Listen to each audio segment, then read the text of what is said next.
I spent a year working 12-hour days in 90-degree heat overseas, dreaming about the silence of my Arizona hilltop. When I finally got home, that silence was gone, buried under 3 mansions and an HOA sign nailed into my dirt. They thought I'd vanished. They forgot who they were stealing from.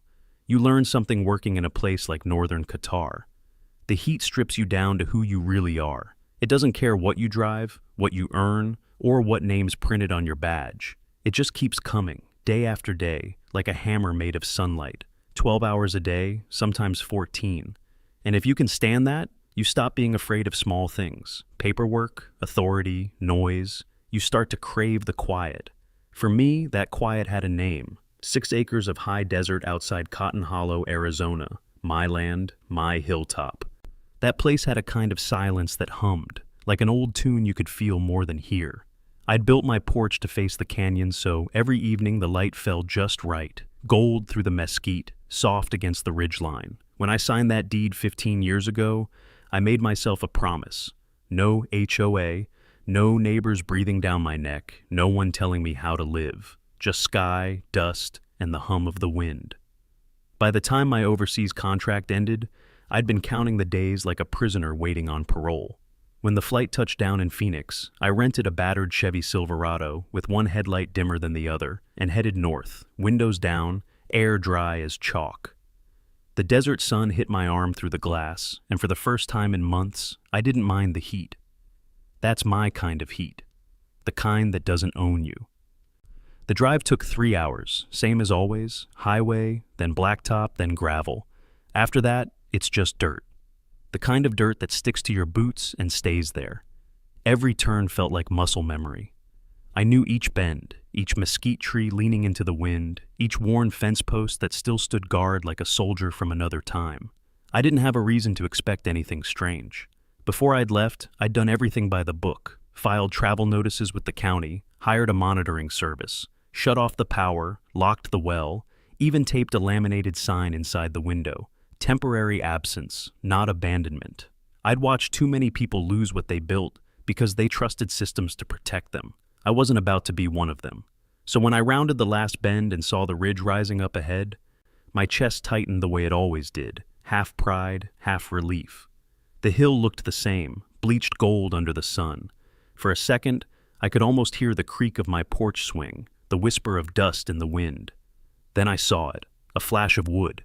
A shape that didn't belong. At first I thought it was a mirage, the kind you get after driving too long in heat shimmer, but it wasn't. A fence, a new one, tall, fresh-cut cedar, running where my old split-rail fence had been. And behind it, rooftops, 3 of them, fresh stucco, pastel paint, tile roofs gleaming like they had been imported from Scottsdale. I eased the truck to a stop. The engine idled, slow and steady, while my mind tried to make sense of the sight. There, beyond that fence, stood my house, small, square, built with my own hands. Except now, it looked like a ghost. A forgotten relic surrounded by strangers. I stepped out of the truck. The wind hit me, carrying the faint hum of air conditioning units and the soft clink of wine glasses. There were people sitting on porches, on my land, sipping drinks, talking, laughing, as if they had always lived there, as if they belonged. Then my eyes caught the sign bolted to the new gate. Stone Ridge Circle, HOA, private access, members only. For a moment, I didn't breathe. Then I did the only thing I could. I started walking toward it, boots sinking into the dust I'd known all my life, a low burn rising in my chest. I wasn't confused anymore, not really. Shock had a short half-life in me. This wasn't confusion, this was insult. Whatever waited past that gate, whoever thought they could build walls on my soil, they'd just declared war. And they didn't even know it yet. I don't remember turning off the engine. One second, I was sitting there gripping the wheel. The next, I was standing beside the truck, the heat crawling up through my boots. The sound of my tires crunching the gravel faded behind me, replaced by something I hadn't heard on this land in 15 years. Voices. Laughter. The kind that didn't belong here. A pair of lawn chairs sat on a brand new porch 20 yards inside the fence. 2 people, mid-40s, wine glasses in hand, looked up when they saw me. The man raised his brows like I was the stranger. The woman gave a polite little wave, that suburban kind of wave that says you're trespassing, but I'll pretend to be nice about it. The sign at the gate was real enough. Stone Ridge Circle, HOA. Members only. I ran my fingers along the metal, still warm from the welder's torch. The bolts were new. The padlock gleamed. Then she appeared.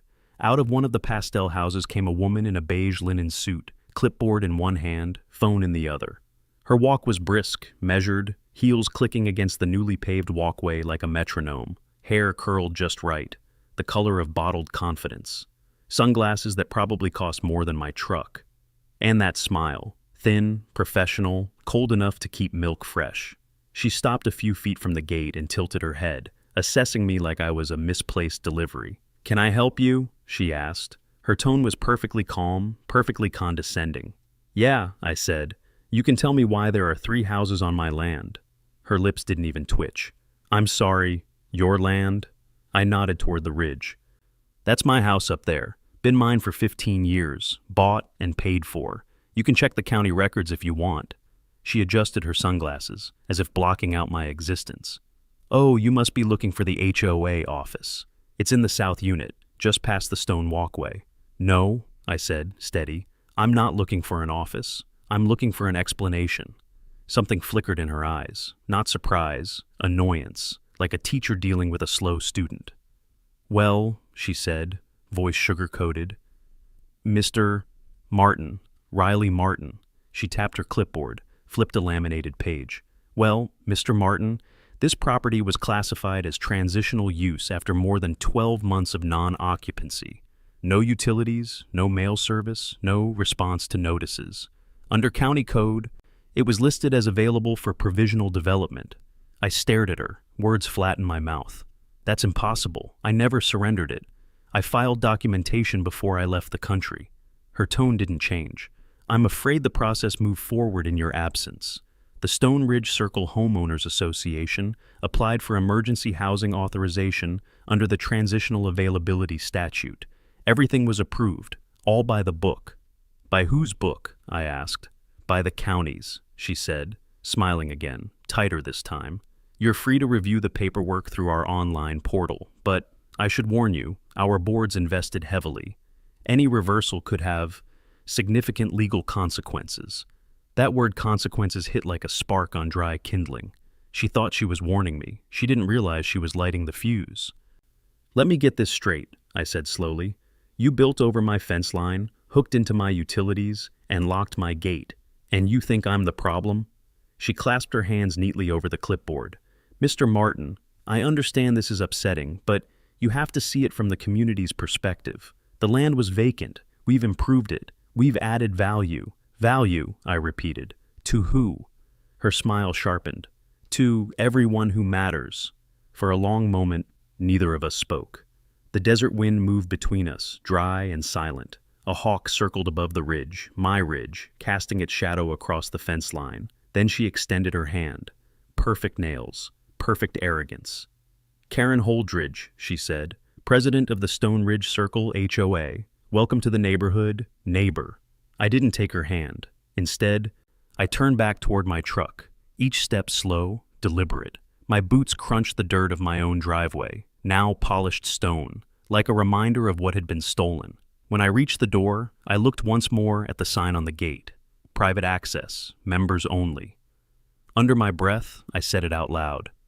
Not anymore. Then I got in, started the engine, and drove the perimeter road that used to be my fence line. The land was still mine under the skin of all their fresh paint and asphalt. I could feel it.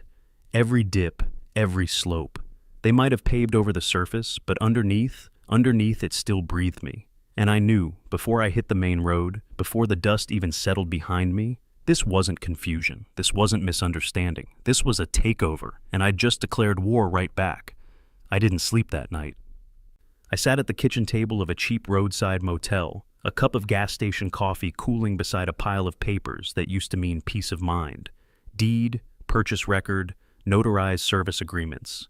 Every document was clean, airtight, legitimate. The county seal, the title number, the plat map, mine. No loopholes, no gray areas. And yet, someone had taken my silence and turned it into an opening. By sunrise, I was parked in front of the county records office. The building looked the same as it had a decade ago. Sun-faded brick, an American flag hanging half-tangled in the morning breeze. Inside, the air smelled like old toner and slow air conditioning. Ceiling fans spun lazily overhead, moving more dust than air. A long counter divided the lobby, guarded by a young man in a faded county polo, slouched behind a computer with a Vote Local sticker on it. I set my file down. Morning, I need to pull property files under the name Riley Martin, parcel 86014, registered in 2009. He typed something, clicked, frowned. Yeah, we've got a file, 2, actually. 2? I asked. How can there be 2? He turned the monitor toward me. One's your original ownership record. The other's a transitional claim filed about 9 months ago. That word again, transitional. My stomach went cold. Filed by who? He scrolled, squinting at the screen. Looks like Stone Ridge Circle Homeowners Association, signed by a Karen Holdridge. I leaned in closer. On the screen was a scanned form.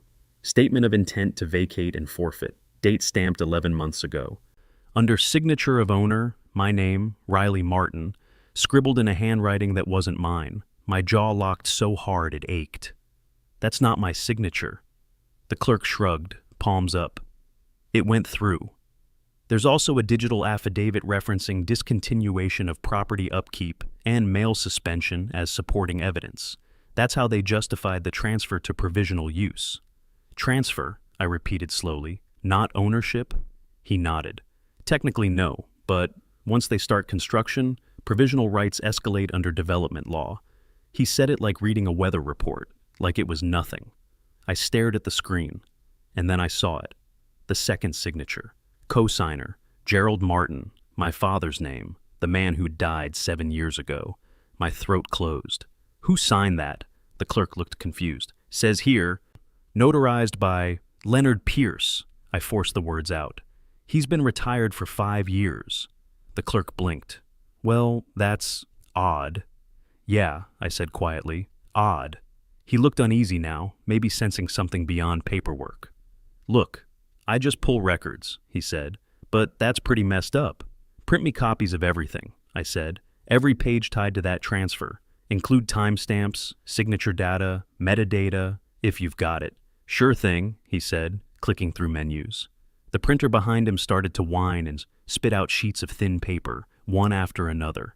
Each page sounded like a nail being driven into something I used to trust. When he handed me the stack, it was heavier than it should have been. Fraud has a weight to it. You can feel it in your hands. I walked out into the sunlight, the papers tucked under my arm, and for a moment just stood there on the courthouse steps. The heat hit me full in the face, but it didn't burn. It steadied me. My hand shook once, just once, and then stopped. Not fear, not weakness, just the body recognizing what the mind already knew. This was war by paperwork, and I'd spent a lifetime learning how to fight in worse places. I looked down at my name forged in black ink, at my father's ghost dragged into the mess. And right then, something in me settled. I wasn't going to shout. I wasn't going to beg. I was going to document everything. By the time I reached the truck, I already had the next stop in mind, the county planning office. Because if this went through, someone had signed off on it. Someone had looked at those forgeries and said, approved, and I wanted to see their face when I asked them why. The planning and zoning department sat 2 blocks down from the records office, tucked behind a sun-bleached row of palm trees and a flag that had seen too many summers. I'd been in that building once before, years back, when I first applied for a utility trench permit. Back then, it smelled like paper and floor wax and small-town competence. That smell was gone now. Inside, the air felt still. A receptionist looked up from her desk, her nameplate reading Marla. She smiled the way people do when they already plan to say no. Morning, I said, setting my folder down. I need to review zoning permits issued for parcel 86014, filed under my name or any provisional claimant. Her hands paused above the keyboard. Parcel number again? I repeated it. She typed. Her screen flickered blue, then green, then her eyebrows lifted just slightly. Oh, she said. That parcel was part of a provisional authorization last year. Temporary administrative housing, correct? That's what they're calling it, I said. I want to see the file. She hesitated, then picked up the phone. "You'll want to talk to Supervisor Sharp. He approved that one." "Perfect," I said. "Is he in?" She looked uncomfortable. "He's currently on leave." "How long's he been out?" "About 3 weeks." I waited. "Any chance of speaking to whoever signed off for him?" Her fingers fluttered nervously. "We can't discuss personnel status, sir." I leaned in slightly, not aggressive, just steady. "I'm not asking about personnel. I'm asking how 3 homes got built on private land without a single public notice. That's a legal question, not a personnel one."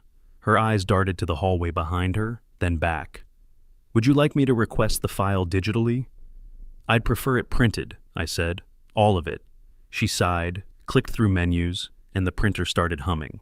The sound filled the lobby, page after page sliding into the tray. When she handed me the stack, I could already see what I'd come for. Sharp's name, his signature, and a stamp that didn't belong. Every permit, every authorization, every emergency housing exemption carried his approval. But the dates didn't make sense. The first permit was stamped February 14th. The construction photos I'd seen, on drone footage later, would show bulldozers breaking ground 3 months before that, meaning the permits were backdated to cover what was already built. "Marla," I said quietly, "do you usually issue construction approval before public notice?" Her mouth opened, then closed. "All proper steps were followed," she recited. "Sure they were," I said, gathering the pages. "In someone's version of proper." I stepped outside into the afternoon glare, the folder heavy in my hands. The sun hit hard, but my thoughts were colder than the tile floors inside. If the permits were fake, Sharp's leave wasn't a vacation. It was damage control. Someone higher up had realized the paper trail wouldn't hold. I drove straight to the property lines, needed to see it with my own eyes again. The closer I got, the stranger it felt.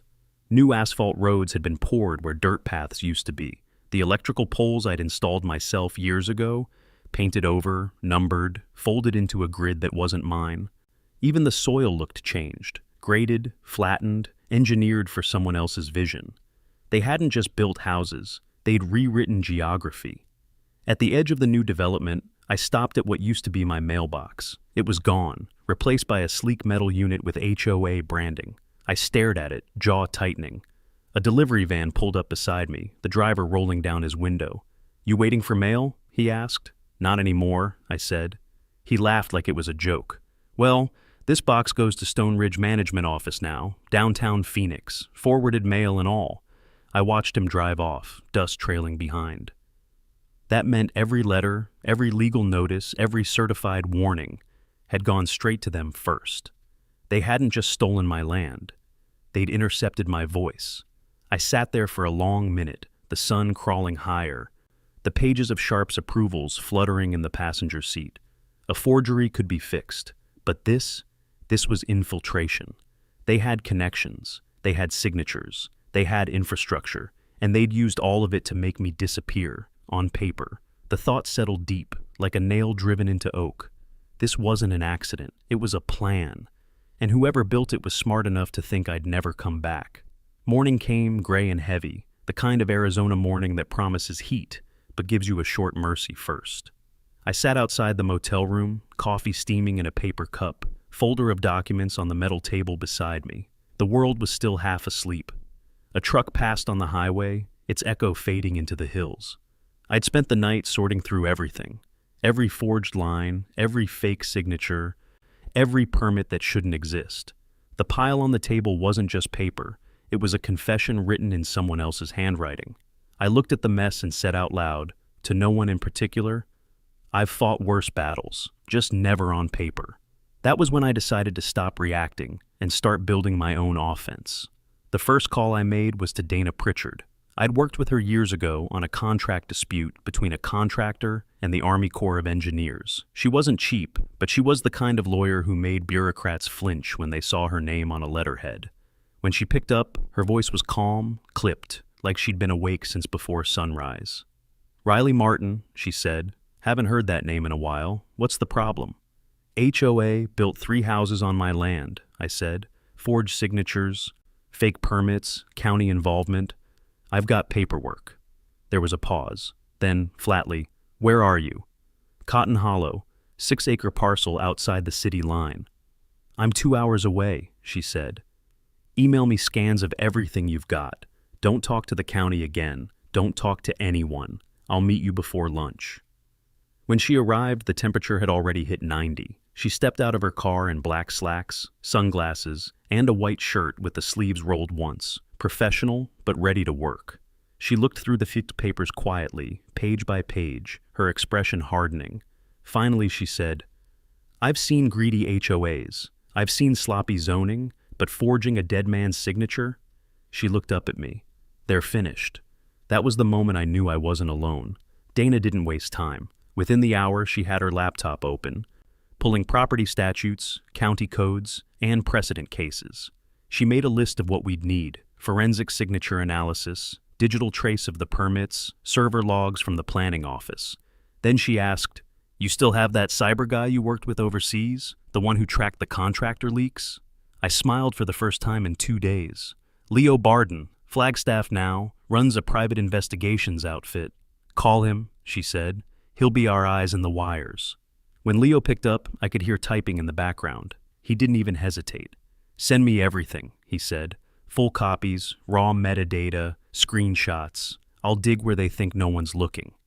That was Leo, sharp, fast, zero drama, the kind of man who trusted code more than conversation. By that afternoon, Dana had already filed a preliminary injunction, an official notice to freeze all activity on the parcel pending investigation. It wouldn't stop them forever, but it would slow them down. We both knew time was our enemy.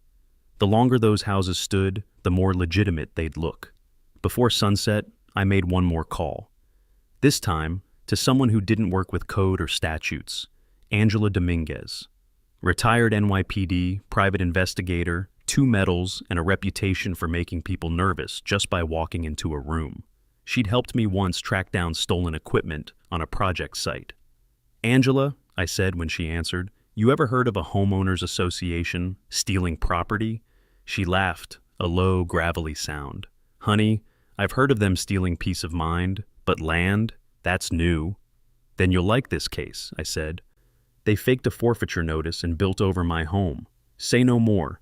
Text me the address. I'll start with the neighbors. When the sun went down, I stood outside the motel, phone warm in my hand, listening to the hum of insects and the far-off whine of highway tires. The team was set. Dana with the law, Leo with the code, Angela with the streets, each one a different kind of weapon. And me? I was the reason to use them. The night wind carried that dry desert smell, dust, sage, and inevitability. Somewhere out there, behind their new fences, the HOA was sipping wine and sleeping soundly, certain that the man they'd erased was gone for good. They'd find out soon enough. I wasn't erased. I was writing myself back in. 2 days later, Leo called just after sunrise. I'd barely finished my first cup of coffee when his name lit up my phone. Hope you're sitting down, he said, because this rabbit hole runs deep. That was Leo, no preamble, no decoration. He'd spent 48 hours sifting county filings, scraping the HOA site, and, as he liked to put it, visiting a few unlocked rooms. Your security system, the one you set to local only, he began. Someone reconfigured it 3 months after you left. Remote login. They wiped 6 months of footage and looped a fake offline screen.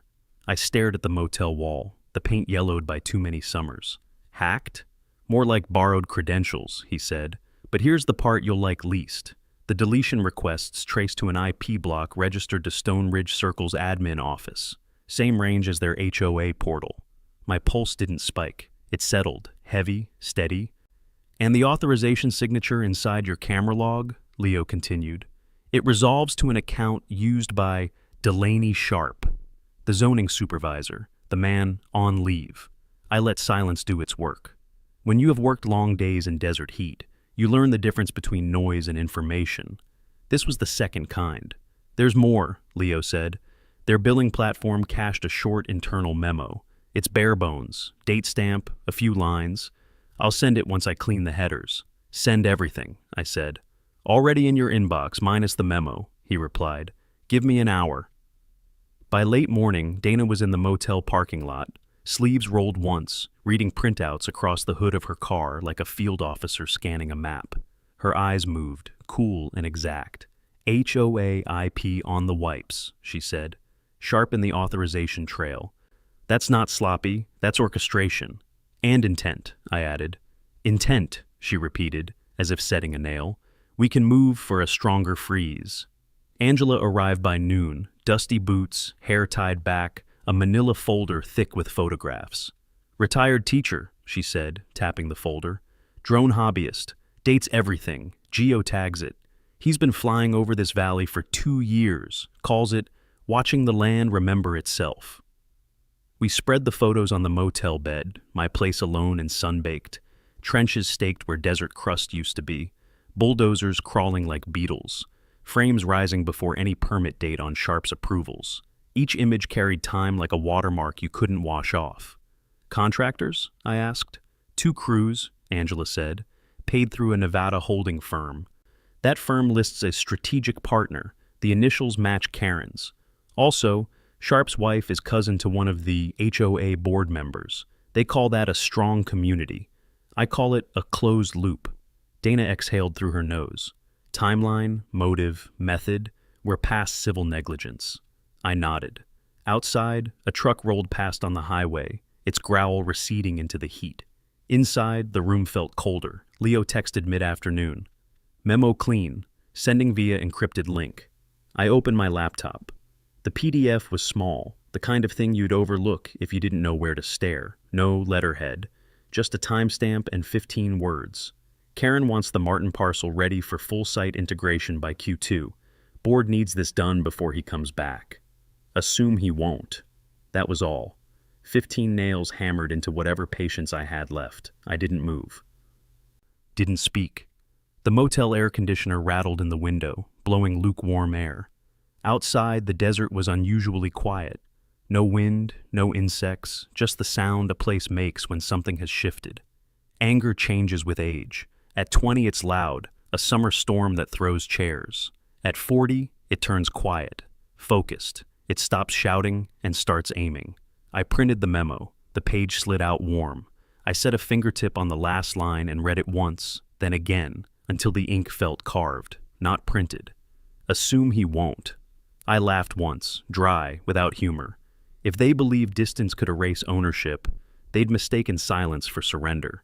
Dana read the memo and didn't smile. Intent in writing, she said. We fold this into the injunction and prepare the criminal referral. We don't swing wildly, we drive straight. Angela leaned on the doorframe, arms crossed. That line isn't just arrogance, she said.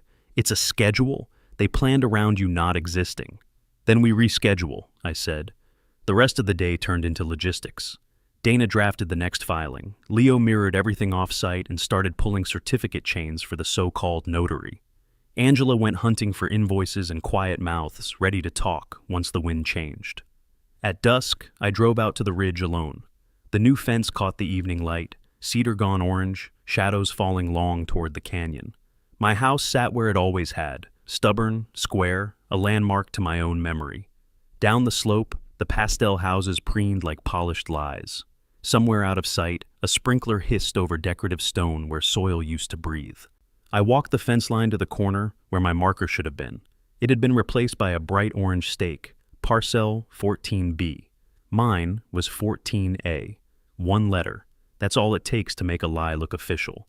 I crouched, brushed grit off the stamped numerals, and said it softly to the wood, to the dirt, to whoever keeps a record no paper can overwrite. This is still mine. Back at the motel, close to midnight, the neon from a vacancy sign flickered like a tired heartbeat.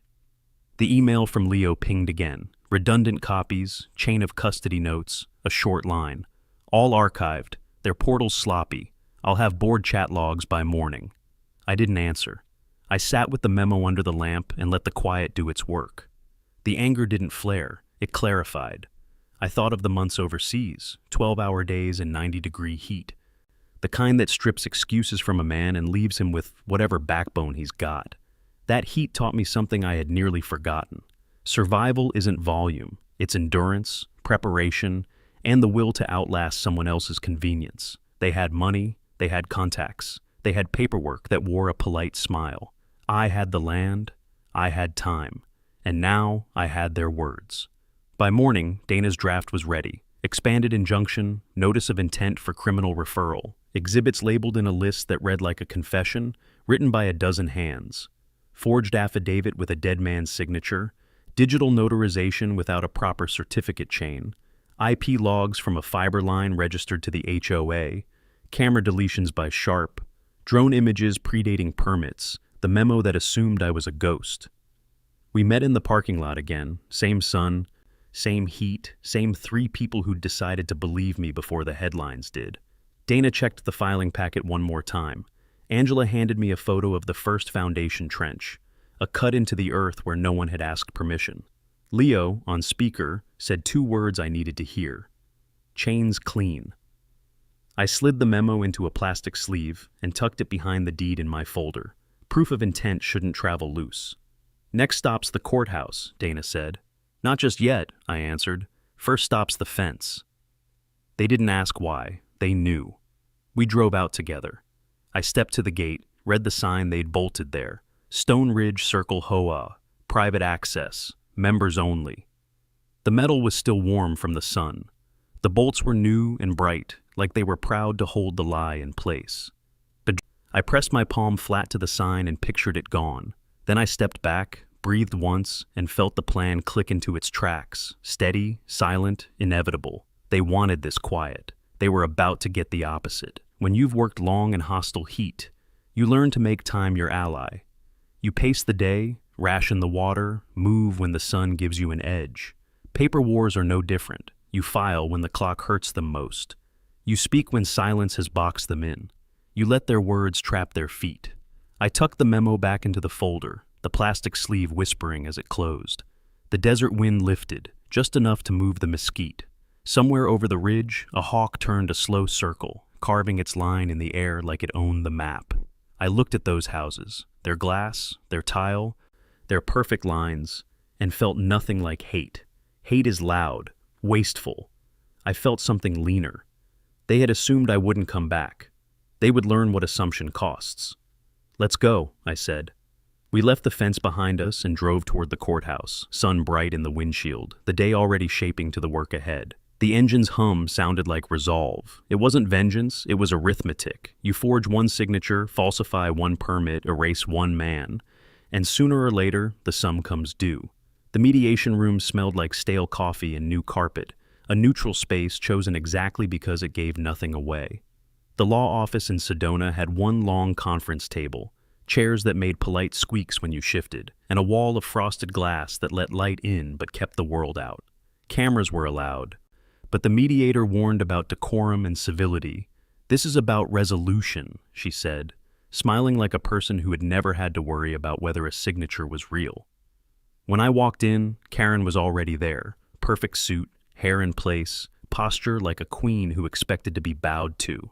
Her attorney sat to her left, a man with a practiced smile and a tie that matched his shoes. Greg the dentist, someone I'd later learned liked to talk on the radio, sat stiffly behind them, pretending to read a newsletter. Dana sat across from me with a tablet open and a pen ready. Leo had wired audio equipment into his coat and sat toward the corner with an expression that said he would rather be anywhere but here, but that he wouldn't miss this for anything. Angela hovered near the doorway, her presence a quiet warning to anyone thinking of making a move after hours. The mediator said the usual niceties. Let's try to be reasonable. Let's find common ground. They all nodded. In my head, I'd already mapped the whole room into pieces. Karen's confidence, her lawyer's posture, Greg's impatience. Everything a person shows is as useful as what they hide. I chose to play tired. That's the advantage of being older. You know how to wear exhaustion without showing weakness. I leaned back, let my shoulders drop, and spoke in a steady, low voice. Look, I said, I don't want trouble. I want my home. Short sentence. Plain. It sounded small in that room of suits, but it landed. Karen smiled that same thin smile. We believe the property to be unused, she said. The board followed county procedure. We acted in good faith. Dana's finger tapped the tablet, slow and deliberate. Good faith requires truth, she replied. There are documents that suggest otherwise. Karen's lawyer opened his mouth, then closed it. He was waiting for me to overplay my hand, for me to get loud and undignified.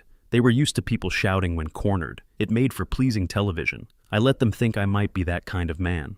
So, I said softly, leaning forward as if the conversation had become personal. About these documents.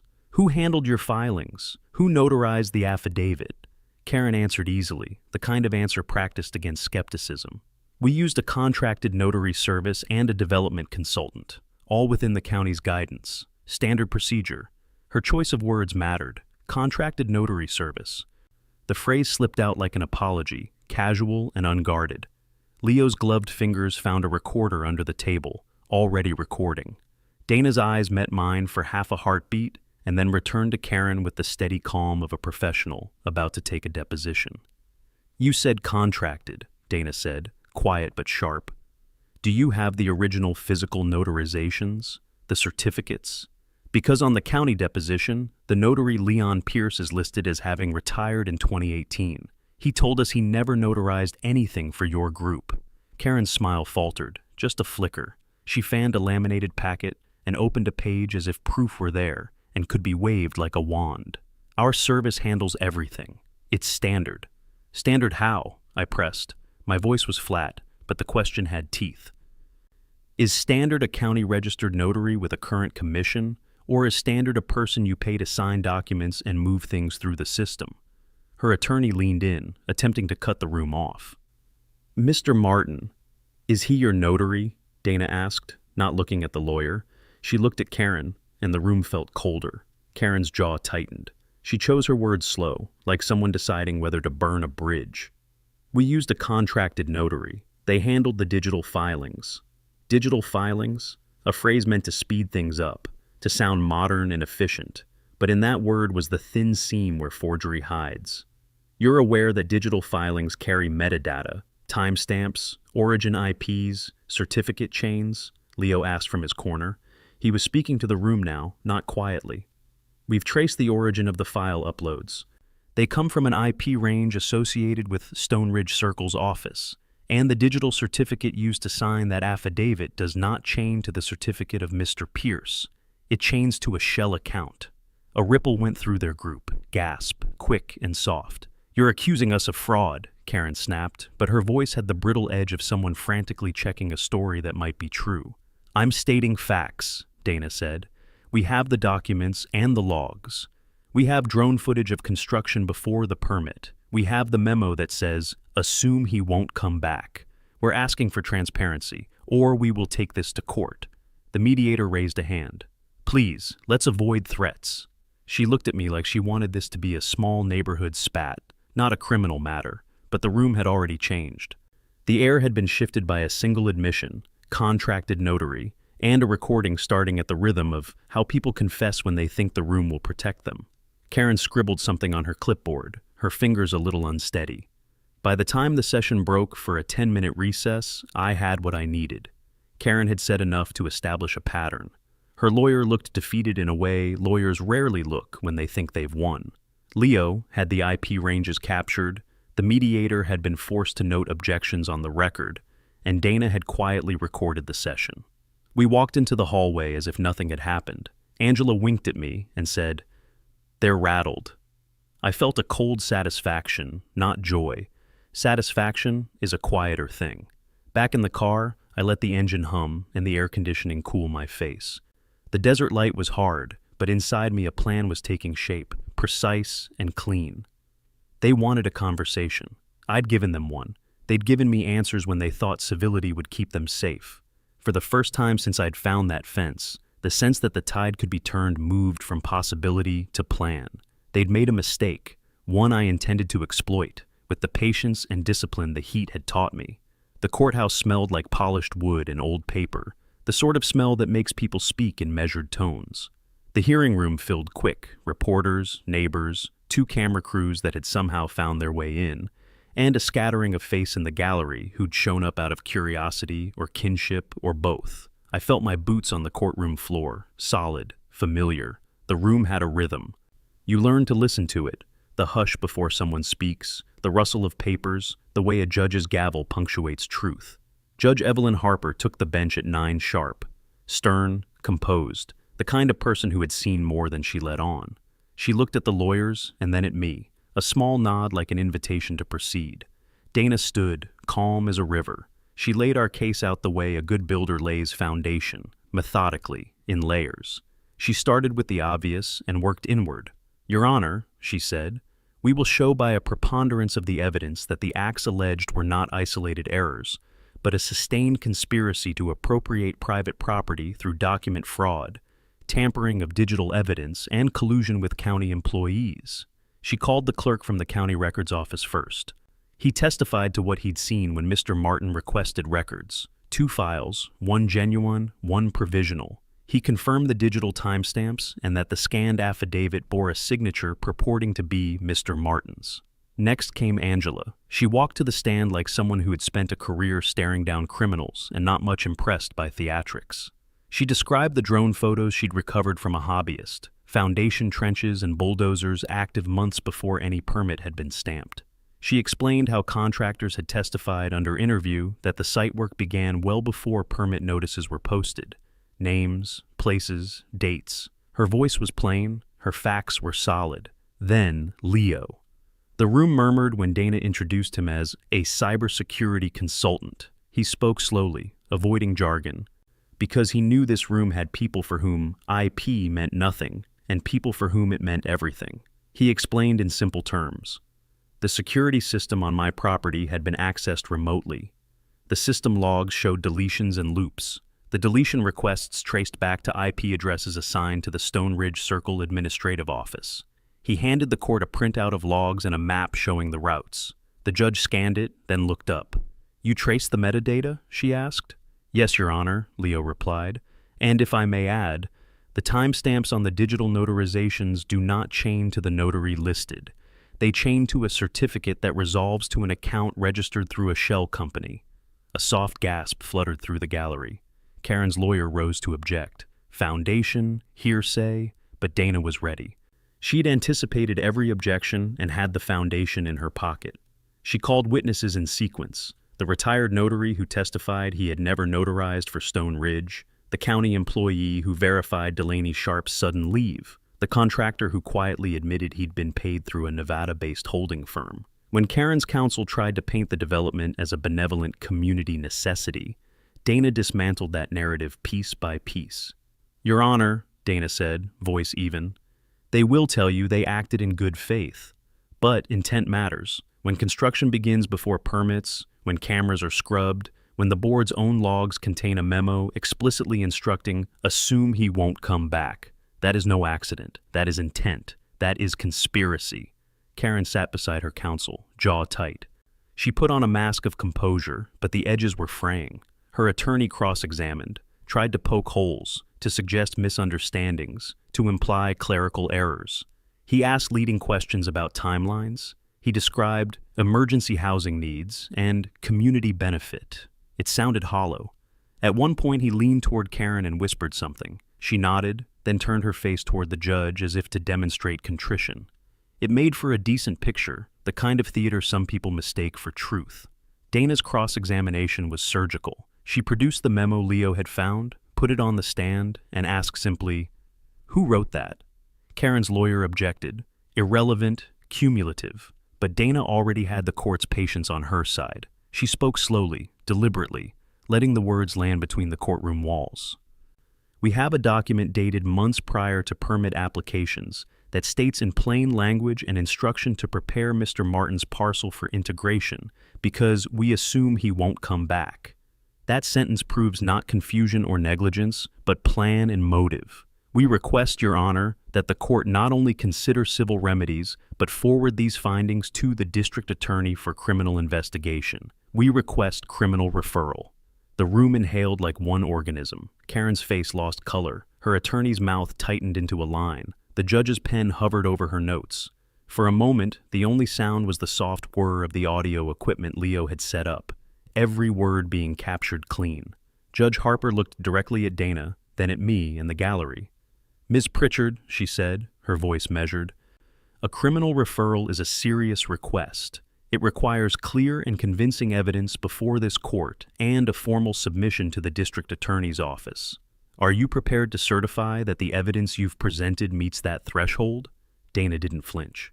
Yes, Your Honor. We believe the evidence establishes probable cause for the crimes of forgery, perjury, tampering with public records, and conspiracy. We will provide the court with a full exhibit list and certified copies. You've provided exhibits, the judge said. I will review them. There was a pause, thin and electric. Reporters leaned forward, pens poised. A neighbor in the gallery crossed himself. Karen's hands clenched into fists beneath the table. The judge tapped her pen and then decided to take control of the tempo. This court will not be used as a stage for public spectacle, she said.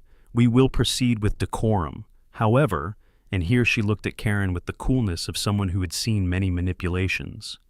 These allegations, if supported, are grave. I will review the submitted exhibits in detail. I will allow a narrow additional set of depositions to secure chain of custody and to confirm the authenticity of the digital traces. Dana nodded. Thank you, Your Honor. The mediator's chair in the back of my mind had been a controlled warm-up. This was not warm-up anymore. This was the arena. We'd made them sweat, and now the judge had put the ball in motion. As the morning session adjourned for a short recess, the courtroom buzzed. Cameras swiveled to capture Karen's face. Reporters scribbled. In the hallway, neighbors asked questions into recorders. Some thanked me with small, awkward handshakes. I felt none of the performance. I felt only a cool, steady resolve. We had asked for criminal referral in open court. Whether the DA would pick it up, that was a separate fight. But the judge had not dismissed the request. She had not waved it away. She had ordered further depositions and a careful review. That was all we needed for now. Outside, the sun was high and blunt, throwing hard-edged shadows. I stood at the courthouse steps and lit a cigarette I'd promised myself I'd quit years ago. It tasted of nicotine and the kind of relief that comes when a plan is working. Dana stood beside me, folding her notes, expression unreadable but confident. We pushed the line, she said. They folded on stage. Now we let the law do the work. I watched Karen leave the courtroom, escorted by her attorney, shoulders squared but eyes not meeting mine. The look she gave me was not one of defiance now, so much as calculation.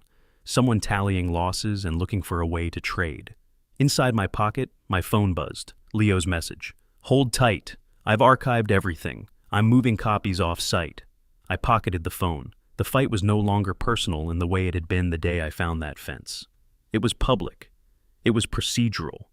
It was loud in all the places the HOA had tried to make quiet. And for the first time since I'd touched down in Phoenix, there was a feeling I'd missed. The sound of momentum starting to turn in my favor. 2 weeks later, the courthouse was packed again. Word had spread.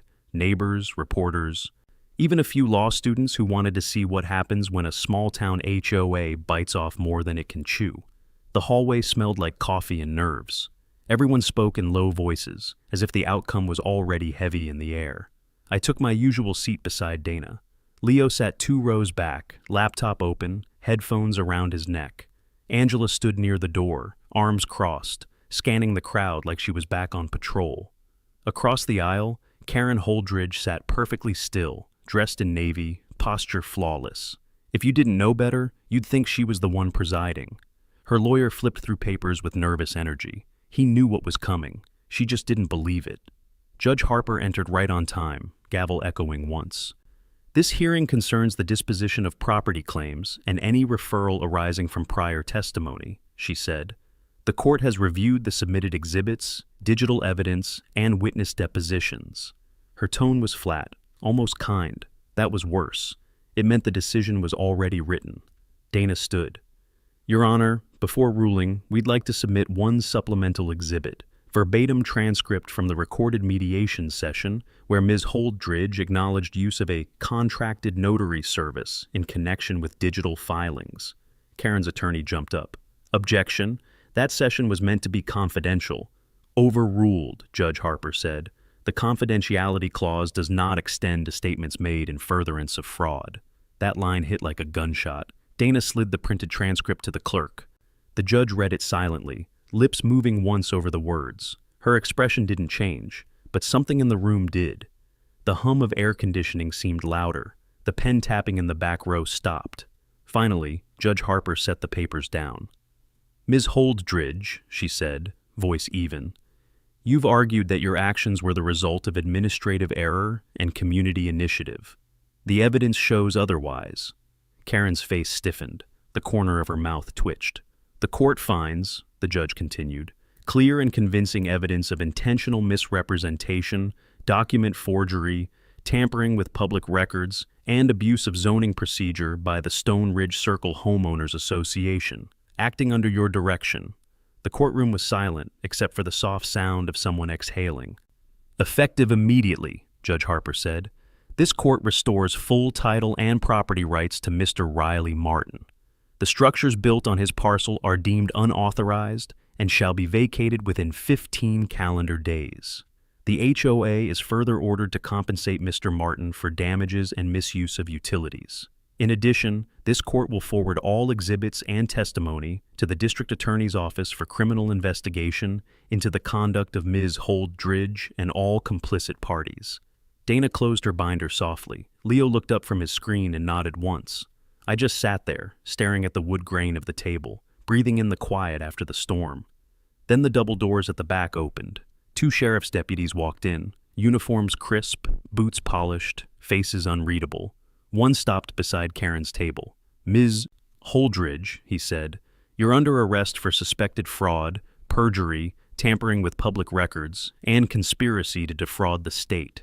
Please stand and place your hands behind your back. For the first time, she looked human, eyes wide, mouth opening slightly as if to protest, but no sound came out. Her attorney whispered something frantic. She didn't move. The deputy repeated himself, tone firmer this time. Karen stood, slowly, every inch of it reluctant. They cuffed her in front of everyone. The click of the metal was louder than it should have been, echoed against the walls, sharp and final. Greg the dentist, sitting 2 rows behind her, put a hand over his face. Someone in the gallery gasped. The judge didn't look up. As the deputies turned her toward the door, she glanced at me. It wasn't anger. It wasn't even hate. It was disbelief, the look of someone who had built their world on lies and finally saw it collapsing. I didn't say a word, didn't need to. She walked out flanked by law and silence. The courtroom door shut with a heavy thud that felt like punctuation. After that, everything sounded distant, papers rustling, people murmuring, footsteps leaving. Dana gathered the files and turned to me. That's that, she said softly. Not yet, I replied, but close.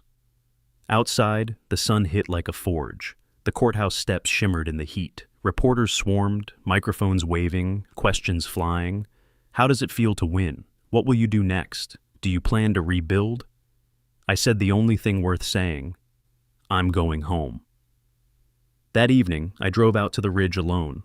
The fence was still there, but it didn't look menacing anymore, just wood and wire, something that could be taken down. My house stood waiting, same porch, same wind through the canyon, same stubborn silence. But the 2 new houses sat there too, beautiful in their wrongness. And I thought about what to do with them. Demolishing them would have been satisfying, but short. Keeping them meant something different. It meant turning their arrogance into my reward. So I kept them, renovated one, rented the other, called it the house that HOA built. Bookings filled fast. People wanted to stay where justice had a postal code. 2 months later, I watched the sunset from my porch again. The land was quiet, no lawyers, no fences, no trespassers, just me and the hum of cicadas and the slow exhale of a place finally breathing right. Sometimes people drive up just to see it. They ask, is it true? Did they really build on your land? I tell them yes, and that now the HOA pays me rent. They always laugh, but I don't, not really. Because the truth isn't funny, it's heavier than that. It's the sound of a gavel echoing through a room full of lies. It's the click of a handcuff closing on someone who thought she'd never hear it.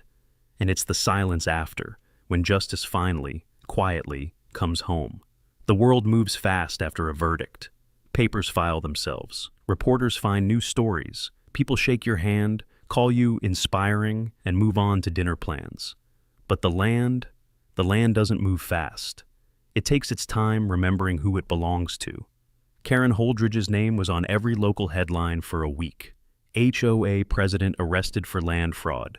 Judge refers case for criminal prosecution. The words looked good in print, but I didn't feel any triumph when I read them. Just quiet confirmation that the system, slow, rusty, reluctant, had still managed to work. The district attorney filed charges within 10 days: forgery, perjury, conspiracy, and fraud. Her co-conspirators, Sharp from zoning, Greg the dentist, and 2 board members, were all listed in the indictment. The HOA froze its accounts, and within a month, the organization itself voted to dissolve. The same people who once told me I wasn't part of the community now stood in line to sign dissolution papers. Funny how fast principles fade when the lawyers start billing by the hour. I didn't attend the sentencing, didn't need to. The law would finish what it started. Karen's kingdom had already fallen. The rest was paperwork. I spent those weeks cleaning the property, tearing down the HOA signs, restoring my fences. The workers I hired were local, good people who remembered my grandfather's name, who still called me Mr. Martin out of habit. Together we pulled out the stakes, repainted the markers, reconnected the old well line. Each nail I drove into that wood felt like punctuation, final and solid. When the utilities were restored, I walked through each of the houses they'd built. They were beautiful in a sterile sort of way. Open-plan kitchens, stone counters, polished floors that had never known dust or work boots. They didn't belong to the desert. So I changed that. I stripped out the cheap modern trimmings and replaced them with something honest. Reclaimed pine, rough plaster, handmade tile. I let the land back into the walls. Then I named one of them the house that HOA built and listed it for short-term rentals. It booked solid for the rest of the year. People wanted to see where arrogance met consequences. Some guests left notes, thank you letters even. One man from Texas wrote, "This place reminds me that ownership still means something." Maybe that was the point all along. One evening, a couple pulled up the hill in a rental car. They stepped out, middle-aged, polite, holding a camera. "Is it true?" the man asked. "They really built right over your land?" I smiled, leaning on the new gatepost I'd set myself. "It's true," I said. "They built it, they lost it, and now it pays for the roof they tried to steal." He laughed, and the woman shook her head, half disbelief, half admiration. They thanked me, took their photo, and drove off into the dusk. Their taillights faded down the dirt road until there was only the quiet again, the same hum I'd missed all those years overseas. The desert light softened, painting the canyon in gold. I sat on my porch, listening. The cicadas had started early, and the breeze smelled like sage and sun-warmed stone. People ask me sometimes if I forgave them. I tell them forgiveness isn't the right word. You forgive a mistake. This wasn't one, but I did let it go. You can't hold fire forever without burning yourself. So, I let the land do what it always did, heal, in its own slow way. There's a new sign at the entrance now, right where their wooden gate used to stand. Simple, black letters on white metal. Private property, former HOA compound. Trespassers will be politely mocked, then prosecuted. Every time I drive past it, I smile, because it reminds me of a truth they never understood. You can fake signatures. You can forge maps, but you can't counterfeit belonging. This land knows who it belongs to, and so do I. When all the noise fades, the lawyers, the hearings, the interviews, what you're left with is the sound of wind moving through dry grass. That's the sound of Arizona when it's at peace, and that's the sound I came back for. I used to think property was just paper, names, boundaries, numbers, but it's more than that. It's where your memories live. It's the sound of boots on old floorboards, the smell of cedar when rain finally hits dry soil, the echo of a voice that isn't around anymore. It's the proof that something in this world still belongs to you and that you belong to it. They tried to take that, not with guns, not with force, but with signatures, with process, with polite words dressed as authority. And that's the part that stings the most, because theft that wears a smile is harder to see coming. I think about that sometimes, about the way they spoke with certainty, about how easy it was for them to believe paperwork could outweigh truth. But paper burns fast, land endures, people still stop by. Some ask if I'd ever sell, others just want to see the place where the HOA fell apart. They expect anger in my voice when I tell the story, but there isn't any. Just a kind of peace that comes from walking through fire and finding out it didn't burn you down. It burned away what didn't matter. Dana still checks in sometimes, sends updates on other cases she's taken. Leo keeps digging into the dark corners of county databases. says this kind of thing happens more often than people think. Angela retired for real this time. She sent me a postcard that just said, "Don't let the quiet fool you." I smiled when I read it. The quiet doesn't fool me. It reminds me who I am. At dusk, when the sun drops behind the canyon and the light turns copper, I sit on the porch with a cup of coffee, sometimes whiskey, and watch the land fade into shadow. The new houses stand down the slope, repurposed and honest now. My house stands the same as ever, stubborn, like it's waiting for me to finally stop fighting and just be still. And I do. I let the quiet come back. If there's one thing I've learned, it's this. You don't protect what's yours by shouting the loudest. You protect it by knowing its worth, by standing your ground when no one else will, by documenting every inch of truth until the lie runs out of room to breathe. That's what I did. And in the end, the truth stood taller than the fence they built around it. So when people ask me now why I didn't just move on, why I didn't sell, why I went through all that trouble, I give them the same answer every time. Because silence isn't surrender, it's strategy, and some things are worth the wait. The desert taught me that. The heat taught me that. And this land, this stubborn, sunburned hilltop, reminds me every single day that freedom isn't a gift, it's a habit. You defend it, or you lose it. The cicadas start again, and the air smells like rain coming in from the south. I close my eyes, listen, and smile. The silence hums like it used to, and for the first time in a long while, it feels like home again.